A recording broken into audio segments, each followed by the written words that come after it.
ओवैसी साहब अपनी पहली जनसभा करते हैं चांदीवली में, वही चांदीवली जहां आरिफ नसीम खान साहब 1999 से 2019 तक लगातार विधायक रहे हैं। आरिफ नसीम खान की विधानसभा चांदीवली में ओवैसी साहब अपनी सबसे बड़ी जनसभा करते हैं और चुनाव के पहले से ही आरिफ नसीम खान के खिलाफ एक माहौल बनाने की लगातार कोशिश करते हैं। आपको मैं बता दूं कि कांग्रेस पार्टी ने उन्हें महाराष्ट्र का गृह मंत्री तक बनाया है, महाराष्ट्र राज्य का गृह मंत्री तक बनाया है। आप इससे उनके कद का एहसास कर सकते हैं। वो 2 बार जो है सरकार में मंत्री रहे हैं, ऐसा कद आरिफ नसीम खान का। उन्हें हराने के लिए इमरान कुरैशी नाम के एक आदमी को टिकट देते हैं ओवैसी साहब, उनके लिए जनसभा भी करते हैं। और पता है आपको एमआईएम वहां पे वोट कितना पाती है? 1100 वोट। आप जरा तसव्वुर करिए कि आरिफ नसीम खान जैसे कद्दावर नेता के सामने ये खुद जनसभा करते हैं और उसके बाद इमरान कुरैशी को टिकट देके 1100 वोट जो है वो काटते हैं और आरिफ नसीम खान साहब 391 वोटों से चुनाव हार जाते हैं। अरे ओवैसी साहब, मुझे जरा ये बता दीजिए कि आप खुद अपने राज्य में तो 7 सीटों से ज्यादा चुनाव लड़ते नहीं है। आप तेलंगाना में अपने ही जिले हैदराबाद में सिर्फ 7 सीटों पर चुनाव लड़ते हैं, वो भी टीआरएस से गठबंधन के बाद। वही टीआरएस कहें या टीआरएसएस कहें, ये वही टीआरएस है जो ट्रिपल तलाक के मुद्दे पर भाजपा के साथ खड़ी नजर आती है। ये वही टीआरएस है जो एनआरसी के मुद्दे पर भाजपा के साथ नजर आती है। ये वही टीआरएस है जो धारा 370 पर सबसे ज्यादा जो है वो भाजपा के पक्ष में खड़ी नजर आती है। ये वही टीआरएस है जब राज्यसभा में ट्रिपल तलाक का बिल पास होना होता है तो ये वॉकआउट कर जाती है। ये वही टीआरएस है जिसका असल नाम टीआरएस नहीं टीआरएसएस होना चाहिए। और ओवैसी साहब उसके साथ गठबंधन में अच्छे से खुशी खुशी हैदराबाद में रह रहे हैं। दरअसल ओवैसी साहब अपने जिले हैदराबाद को छोड़कर, यानी 7 सीटों को छोड़कर पूरे तेलंगाना में कहीं किसी भी सीट पर चुनाव नहीं लड़ते।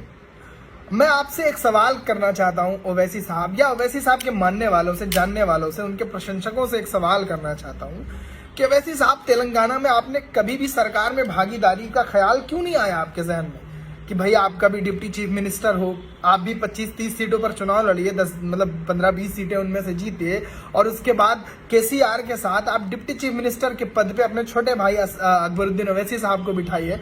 आप एक राज्य में जब सरकार में मेन भूमिका में रहेंगे तो आप वहां के मुसलमानों के मुद्दों पर लड़ाई लड़ सकते हैं, उनके बुनियादी कामों में उनकी मदद कर सकते हैं। लेकिन नहीं, ओवैसी साहब अपने राज्य में तो सिर्फ 7 सीटों पर लड़ते हैं, महाराष्ट्र आकर 42 सीटों पर चुनाव लड़ते हैं, जहां पहले से ही कांग्रेस, एनसीपी, मतलब बहुत अच्छे प्रत्याशी, मजबूत प्रत्याशी उतार कर चुनाव मैदान में होती है। ओवैसी साहब आते हैं, अपने 1100 वोट काटने वाले कैंडिडेट को खड़ा करते हैं, भीड़ इकट्ठा करते हैं, चुनावी जनसभाएं करते हैं, एक तरफा बातें करते हैं। जो सेकुलर वोट होता है वो उनका बंटवारा तो होता ही होता है, अपने प्रत्याशी को 1100 वोट दिलवा पाते हैं। मुझे समझ में ये नहीं आता ओवैसी साहब, आपके इतने सारे फॉलोअर्स हैं, आप 42 सीटों पर महाराष्ट्र में चुनाव लड़कर महज 2 सीटों पर कैसे सिमट जाते हैं? अरे आपको कम से कम 15-20 सीटें जीतनी चाहिए, तब तो मुझे समझ में आए कि नहीं वाकई में आपकी जो चुनावी रणनीति है या चुनावी समझ है वो वाकई काबिल तारीफ है। आप सिर्फ 2 सीटों पर सिमट के रह जाते हैं और आप बदले में कम से कम 30 से 35 सीटों का नुकसान करते हैं।